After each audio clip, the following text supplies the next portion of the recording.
샬롬 류선생의 구속사 천국열차 유도수 목사님의 신구약 성경 파노라마를 낭독하는 시간입니다. 지금은 야고보서 파노라마 4장입니다. 정욕으로 행하는 것과 성령으로 행하는 것. 요절은 5절. 너희가 하나님이 우리 속에 거하게 하신 성령이 시기하기까지 사모한다 하신 말씀을 헛된 줄로 생각하느뇨. 4장의 중심점은 정욕을 좇지 말고 1절, 성령을 좇아 행하라는 데 있습니다. 5절. 4장에는 세상과 하나님, 마귀와 성령이 대조되어 있습니다. 그리고 두 세력 간에는 인간을 소유하려는 대결이 있습니다. 그리하여 세상과 벗된 것이 하나님과 원수되는 것이라 말씀하면서 성령께서 시기하기까지 사모한다 하십니다. 5절. 그런데 하나님의 자녀들이 성령을 좇아 행하지 않고 정욕을 좇아 행함으로 싸움, 다툼 1절, 비방 11절, 허탄한 자랑 16절 등을 일삼고 있다는 것이 문제입니다. 3장이 교회 지도자들에게 한 말씀이라면 4장은 교회 공동체에게 하시는 권면입니다. 야고보는 1장에서 하나님 아버지께서 진리의 말씀으로 우리를 낳으셨다 말씀했고 1장 18절, 2장에서는 영광의 주 곧 우리 주 예수 그리스도를 믿는 믿음을 너희가 받았으니 하고 2장 1절 말씀하고는 4장에서는 우리 속에 거하게 하신 성령이 시기하기까지 사모하고 5절 권면의 근거를 성부, 성자, 성령 삼위 하나님에 두고 있음을 주목해야만 합니다. 그리스도인들이란 예수 그리스도의 구속으로 말미암아 성령으로 거듭나서 하나님의 자녀들이 된 자들입니다. 그렇다면 이 세상을 살아가는 동안 어떻게 행하는 것이 마땅한가? 이를 네 단원으로 나눠 상고하겠습니다. 첫째 단원 1절에서 5절 정욕을 좇는 삶, 둘째 단원 6절에서 10절 성령을 좇는 삶, 셋째 단원 11절에서 12절 피차에 비방하지 말라, 넷째 단원 3절에서 17절 하나님 중심의 삶. 첫째 단원 1절에서 10절 정욕을 좇는 삶. 너희 중에 싸움이 어디로 다툼이 어디로 좋지 않으느뇨? 너희 지체 중에서 싸우는 정욕으로 좋지않은 것이 아니냐? 1절. 1. 첫째 단원의 중심점은 정욕을 좇는 삶을 책망함에 있습니다. 정욕이라는 말이 2번 1절 3절 나타나는데 이는 성령과 반대되는 타락한 인간의 본성을 나타냅니다. 사람은 누구를 막론하고 무엇인가를 좇아 행하고 있는 것입니다. 이를 5절과 결부시켜 생각하면 내주하시는 성령을 좇아 행해야 마땅한데 육신적인 정욕을 좇아 행하기 때문에 싸우고 다툼이 일어난다는 말씀입니다. 2. 공동서신은 공통적으로 정욕을 좇아 행하는 것을 경계하고 있습니다. 아래 성구 야고보서 3장 15절, 4장 1절, 3절, 베드로전서 2장 11절, 4장 2절, 3절, 베드로후서 1장 4절, 2장 10절, 3장 3절, 요한 1서 2장 16절, 17절, 유다서 1장 16절, 18절 등을 참고해 보시길 바랍니다. 왜냐하면 정욕을 좇아 행하는 것이 현대교회에 있어서도 치명적인 병폐이기 때문입니다. 너희 중에 싸움이 어디로 다툼이 어디로 좋지 않으느뇨 하고 묻습니다. 1절 상반절. 이로보건대 초대교회 내에도 싸움과 다툼이 있었음을 알게 됩니다. 이런 일이 일어나는 원인이 어디에 있는가? 너희 지체 중에서 싸우는 정욕으로 좋지 않은 것이 아니냐 하고 1절 원인을 지적합니다. 4장을 해석하는 열쇠가 정욕입니다. 1절 3절. 3. 그러므로 너희가 욕심을 내어도 얻지 못하고 살인하며 시기하여도 능히 취하지 못하나니 너희가 다투고 싸우는도다 합니다. 2절. 교회 공동체가 이런 지경이라면 이는 성령의 지배를 받는 것이 아니라 정욕의 지배를 받기 때문이요. 3장 15절의 표현대로 하면 정욕과 마귀를 좇아 행하는 것이 됩니다. 살인한다고 말씀하는데 이는 형제를 미워하는 자마다 살인하는 자니 한 요한일서 3장 15절 미워함을 가리킬 것입니다. 4. 너희가 얻지 못하면 구하지 아니하며 구하여도 받지 못하면 정욕으로 쓰려고 잘못 구함이니라 하고 2절에서 3절 기도도 성령 안에서 기도하는 것이 아니라 에베소서 6장 18절 정욕을 좇아 기도하기 때문에 받지를 못한다는 것입니다. 공동서신은 초대교회 원로들인 야고보, 베드로, 요한, 유다 등이 교회들에게 하는 권면인데 이를 상고하노라면 현대교회 실정을 훤히 꿰뚫어보면서 하는 말씀으로 다가옵니다. 5. 1절에서 3절까지 안에는 싸움, 다툼, 정욕, 욕심, 살인, 시기 등이 있습니다. 11절에는 비방, 판단이 있습니다. 3장 16절에도 시기, 다툼, 요란, 악한 일이 있습니다. 초대교회 안에도 이런 일들이 있었단 말인가? 있었기 때문에 너희 중에 다툼이 어디로 쫓아나느냐? 너희 지체 중에서 싸우는 정욕으로 쫓아나는 것이 아니냐 하고 1절 책망하고 있는 것이 아니겠습니까? 성경은 말씀합니다. 만물 보고 만물보다 거짓되고 심히 부패한 것은 마음이라. 누가 능히 이를 알리오마는 나 여호와는 심장을 살피며 폐부를 시험하신다고 말씀합니다. 예레미야서 17장 9절 전적 타락하고 부패한 죄성은 예나 이제나 변함이 없는 것입니다. 정욕을 좇는 삶 1. 여기 심각한 말씀이 있습니다. 가늠하는 여자들이여 세상과 벗된 것이 하나님의 원수임을 알지 못하느뇨 하는 4절 상반절 말씀입니다. 어찌하여 세상과 벗된 것이 하나님과 원수가 되는가? 우리는 하나님께 속하고 온 세상은 악한 자 안에 처한 것이기 때문입니다. 요한일서 5장 19절 하나님과 세상, 성령과 악령, 마귀는 대결관계요 양립할 수 없는 관계임을 인식해야만 합니다. 이 점이 간음 원수라는 표현에 나타납니다. 한 여인이 두 남편을 소유할 수 없듯이 하나님과 세상을 겸하여 섬길 수는 없다는 것입니다. 마태복음 6장 24절 그런데 만일 하나님과 재물, 하나님과 세상을 겸하여 섬기려 한다면 어떤 자가 되는가? 간음하는 여자들이요 하는 것입니다. 한 여자가 두 남편을 섬기는 것과 같다는 말씀입니다. 2. 그런즉 누구든지 세상과 벗이 되고자 하는 자는 스스로 하나님과 원수되게 하는 것이니라 합니다. 4절 하반절 어찌하여 세상과 벗을 하는가? 정욕을 좇는 삶을 살기 때문입니다. 우리의 사상이 세상적이요 정욕적이요 마귀적이기 때문입니다. 3장 15절 알지 못하느뇨 하고 묻고 있는데 세상과 벗된 것이 간음죄를 범함과 같은 하나님의 원수임을 한국교회는 알고 있단 말인가? 여러분은 알고 있습니까? 3. 야고보는 내 사랑하는 형제들아 하고 1장 16절, 19절, 2장 5절 라고 부른 그들을 향해서 간음하는 여자들이요 4절 죄인들아 하고 8절 책망합니다. 사랑하기 때문에 책망하는 것이요 이는 야고보 개인의 감정으로 하는 말이 아니라 성령께서 교회들에게 하시는 말씀으로 받아야 할 책망입니다. 하나님은 구약교회를 향해서도 수도 없이 간음, 음행, 음부라고 책망하십니다. 남편 되는 하나님을 버리고 우상을 숭배했기 때문입니다. 그런데 신약에 와서는 우상이 어떤 형상에 있는 것이 아니라 마음, 즉 탐심은 우상 숭배니라 합니다. 골로새서 3장 5절 다시 말하면 세상을 사랑함이 우상 숭배인 것입니다. 그렇다면 한국교회는 변명의 여지가 없는 간음하는 여자들임을 인정을 하고 뼈저리게 애통해야 할 것입니다. 간음하는 여자 같은 삶 1. 너희가 하나님 우리 속에 거하게 하신 성령이 시기하기까지 사모한다 하신 말씀을 헛된 줄로 생각하느뇨 합니다. 5절 왜 시기하시는가? 세상을 사랑하며 간음을 행하고 있기 때문입니다. 이 말씀인 성경 어디에 있는가? 고심하는 분들이 있는데 구약 성경은 그리고 신약 성경도 하나님이 나 같은 죄인을 시기하기까지 사모하신다는 짝사랑의 기록임을 명심해야만 합니다. 2. 너는 다른 신에게 절하지 말라. 여호와는 질투라 이름하는 질투의 하나님이니라 하십니다. 출애굽기 34장 14절 질투의 하나님 출애굽기 20장 5절 신명기 4장 24절 5장 9절 6장 15절 29장 20절 32장 16절 21절 이란 말이 성경 전반에 걸쳐 나타납니다. 하나님 우리를 사랑하시는 그 심정을 질투, 시기라는 말밖에는 달리는 표현할 언어나 방법이 없었던 것입니다. 만군의 여호와가 말하노라 내가 시온을 위하여 크게 질투하며 그를 위하여 크게 분노함으로 질투하노라 하십니다. 스가랴 8장 2절 에브라임이여 내가 어찌 너를 놓겠느냐 이스라엘이여 내가 어찌 너를 버리겠느냐 내 마음이 내 속에서 돌아서 나의 긍휼이 온전히 불붙듯 하도다 하십니다. 호세아 11장 8절 이것이 시기하기까지 사모한다는 뜻입니다. 3.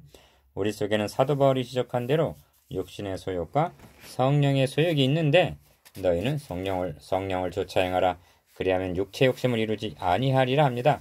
그런데 이것이 쉬운 일이 아닌 것은 육체의 소욕은 성령을 거스리고 성령의 소욕은 육체를 거스리라니 이 둘이 서로 대적하므로 너희의 원하는 것을 하지 못하게 하기 때문입니다.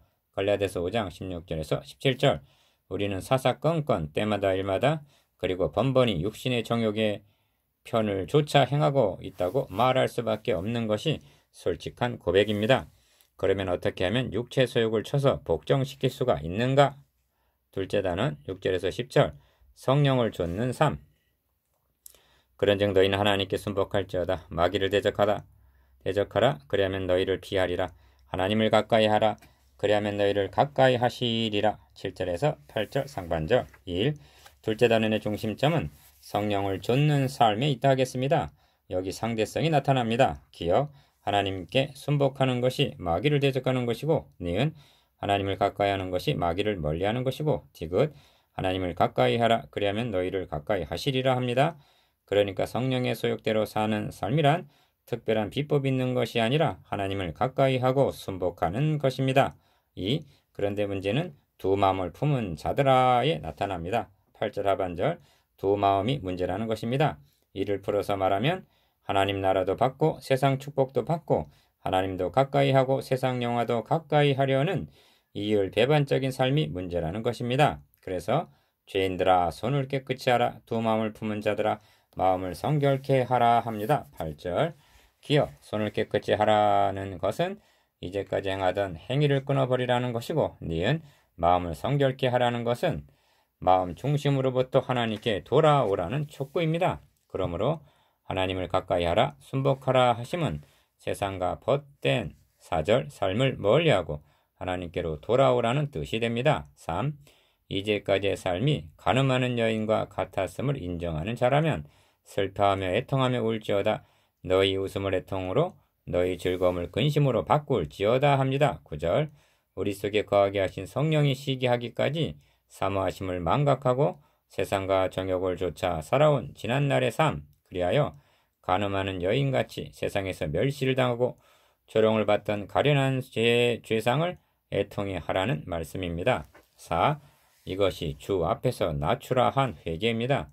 그리하면 주께서 너희를 높이시리라 합니다. 10절 그런데 추상 같은 책망 중에도 긍휼이 나타나는데 그러나 더욱 큰 은혜를 주시나니 그러므로 일러스되 하나님이 교만한 자를 물리치시고 겸손한 자에게 은혜를 주신다 하였느니라 하는 말씀입니다. 6절 하나님은 우리에게 더욱 큰 은혜를 주시기를 원하신다는 말씀입니다. 하나님을 가까이 하고 순복하는 자에게 말입니다. 성령을 좇아 행하는 사람에게입니다. 예레미야 선지자는 에가서에서 이렇게 호소합니다. 우리가 스스로 행위를 조사하고 여호와께로 돌아가자. 마음과 손을 아울러 하늘에 계신 하나님께 들자. 밤 초경에 일어나 부르짖을지어다. 너의 마음을 주의 얼굴 앞에 물 쏟듯 할지어다. 에가서 3장 40절에서 41절, 2장 19절. 셋째 단원 1절에서 12절. 피차에 비방하지 말라. 형제들아 피차에 비방하지 말라. 형제를 비방하는 자나 형제를 판단하는 자는 곧 율법을 비방하고 율법을 판단하는 것이라. 너가 만일 율법을 판단하면 율법의 준행자가 아니오 재판자로다. 11절 1. 셋째 단원의 중심점은 피차에 비방하지 말라는 말씀이었습니다. 어찌하여 내 몸과 같이 사랑해야 할 형제를 비방하게 되는가? 육적인 정욕을 좇아 행하기 때문입니다. 기억, 형제들아 피차에 비방하지 말라. 니은 형제를 비방하는 자나 형제를 판단하는 자는 곧 율법을 비방하고 율법을 판단하는 것이라 합니다. 형제의 비방이 어찌하여 율법을 비방하는 것이 되는가? 율법은 형제를 너의 몸과 같이 사랑하라 말씀하는데 이를 비웃는 것이 되기 때문입니다. 디귿 너가 만일 율법을 판단하면 율법의 준행자가 아니오 재판자로다 합니다. 11절 2. 비방은 필연적으로 판단하는 것으로 나타나기 마련입니다. 판단이라는 말이 두 절 안에 네 번이나 강조되어 있습니다. 초대교회 내에도 이런 일이 있었다면 현대교회 내에는 이런 일이 더욱 있다 하겠습니다. 그렇다면 그는 준행하기를 사모하는 자가 아니라 재판장 노릇을 하고 있는 자가 아닌가? 그 원인이 어디 있는가? 3. 내주하시는 성령의 소욕을 조차 행하는 것이 아니오 정욕으로 조차 1절 행하기 때문입니다. 비방과 판단에 대해서는 주님께서도 비판을 받지 아니하려거든 비판하지 말라. 어찌하여 형제의 눈 속에 있는 티는 보고 너의 눈 속에 있는 들보는 깨닫지 못하느냐 하고 경계하신 말씀입니다. 마태복음 7장 1절 3절 비판을 받지 아니하려거든 이란 사람의 비판만을 의미하는 것은 아닙니다. 너가 비판한 그대로 너도 하나님께 비판을 받게 되리라는 두려운 뜻이 내포되어 있는 것입니다. 4. 입법자와 재판자는 오직 하나이시니 능히 구원하기도 하시며 멸하기도 하시느니라. 너는 누구 가운데 이웃을 판단하느냐 합니다. 12절 본문은 너는 누구간데, 즉 너는 도대체 누구냐 하고 묻고 있습니다. 여러분을 비방하고 판단하는 것은, 형제를 비방하고 판단하는 것은 지혜와 총명이 있다고 3장 13절 자처하는 지도자가 빠지기 쉬운 함정입니다. 그러나 이러한 지혜는 위로부터 내려온 것이 아니요 세상적이요 정욕적이요 마귀적인 3장 15절 지혜인 것입니다. 이렇게 된다면 3장 마지막 절에서 화평케 하는 자들은 화평으로 심어 의의 열매를 거두느니라 한 화평은 기대할 수가 없고, 교회는 싸움과 다툼과 요란의 1절 소용돌이에 휘말리게 될 것입니다. 넷째 대는 13절에서 17절 하나님 중심의 삶. 들으라, 너희 중에 말하기를 오늘이나 내일이나 우리가 아무 도시에 가서 거기서 1년을 위하며 장사하여 일을 보리라 하는 자들아. 13절 1. 넷째 단의 중심점은 하나님 중심의 삶이라 할 수가 있습니다. 오늘이나 내일이나 우리가 아무 도시에 가서 거기서 1년을 위하며 장사하여 일을 보리라 하고 말하는 자들이 누구일까요? 이는 5장 1절에 등장하는 들으라 부한자들아 한 부한자들일 것입니다. 서민들은 하루 벌어 하루 먹기가 어려운 처지에 아무 도시에 가서 거기서 1년을 위하며 장사하여 일을 보리라 하는 거창한 계획을 세울 엄두도 내지를 못할 것입니다. 그리고 유념할 점은 야곱은 교회 안에 있는 자들을 향해서 말씀하고 있다는 점입니다. 그렇다면 본 단원 13절에서 17절까지는 5장에 대한 서곡이라 할 수가 있습니다. 2. 내일 일을 너희가 알지 못하는도다. 너희 생명이 무엇이뇨? 너희는 잠깐 보이다가 없어지는 안개니라 합니다. 14절 어떤 사람을 두고 하는 말씀이겠습니까? 남을 비방하고 판단하는 거만한 얼굴이 떠오르지 않습니까? 이런 부류는 물질만 부한 것이 아니라 심령이 부한 사람에게 있기 쉬운 특성입니다. 즉 1장 10절에서 부한 형제는 자기의 낮아짐을 자랑할지니 한 낮아짐을 모르는 사람입니다. 3. 너희 생명이 무엇이뇨 하고 묻습니다. 이는 인간의 유한성을 가리키는 표현이지만 너의 삶의 이유가 무엇이뇨 하는 원론적인 질문이 함유되어 있는 것입니다. 만일 이를 간과해버리면 계획을 세우는 것이 죄가 되는 양 말하는 것이 되고 맙니다. 사람의 생명이 그 소유에 넉넉한 데 있는 것이 아님을 누가복음 12장 15절 말씀하려는 것입니다. 하나님은 이르시되 어리석은 자여 오늘 밤에 너의 영혼을 도로 찾으리니 그러면 너의 예비한 것이 누구의 것이 되겠느냐 하십니다. 누가복음 12장 20절 이러므로 사람이 선을 행할 줄 알고도 행치 아니하면 죄니라는 17절 결론에 이르게 되는 것입니다. 이는 중요한 윤리 강령입니다. 그는 말하기를 나는 빼앗지 않았다고 변명할 것이나 하나님은 도와줄 마음을 막으면 죄가 된다고 말씀합니다. 선을 행하지 아니하면 죄다. 1. 너희가 도리어 말하기를 주의 뜻이면 우리가 살기도 하고 이것저것을 하리라 할 것이거늘 이제 너희가 허탄한 자랑을 자랑하니 이러한 자랑은 다 악한 것이라 합니다. 15절에서 16절 왜 악한 것인가? 문제는 자랑에 있습니다. 한 절 안에 자랑이 3번 나옵니다. 계획, 물질, 지혜 등이 나쁜 것은 아닙니다. 이런 것을 신뢰한 자랑에 문제가 있고 주의 뜻이면 하는 하나님 중심이 아닌 자기 중심의 잘못이 있는 것입니다. 2. 무엇을 자랑했겠습니까? 기억, 소유의 넉넉함을 5장 1절 니은 자신의 지혜와 총명을 3장 13절 자랑했을 것입니다. 그리고 이런 자랑거리가 있는 사람들은 다른 사람을 판단하는 자가 되기가 쉽습니다. 11절 그리하여 자랑, 그 다음이 악한 것 16절 그것은 바로 죄니라 하는 17절 등식이 성립이 되는 것입니다. 허탄한 자랑은 악이요 선을 행할 줄 알고도 행하지 아니하면 죄니라 합니다. 3. 다시 말씀드립니다만 4장 안에는 싸움, 다툼 1절 욕심, 시기 2절 간음, 세상과 짝하는 것 4절 두 마음 8절 형제 비방과 판단 11절 자랑 16절 등 현대교회 문제점들이 다 들어있습니다. 이에 대한 치유책도 다 제시되어 있습니다. 기억, 슬퍼하고 애통하며 우는 회개입니다. 9절 니은 세상과 벗된 것을 끊어버리는 결단입니다. 디귿 하나님께는 순복하고 마귀는 대적하는 일입니다. 7절 즉 육신의 소욕은 대적하고 성령의 소욕을 쫓아 행하는 일입니다. 그러면 더 큰 은혜를 주시나니 하십니다. 6절 4. 묵상해 보겠습니다. 기억, 가늠하는 여자들과 나 자신의 삶에 대해서 니은 성령이 시기하기까지 사모한다는 사랑에 대해서, 디귿 4장에 나타난 문제들과 치유 체계에 대해서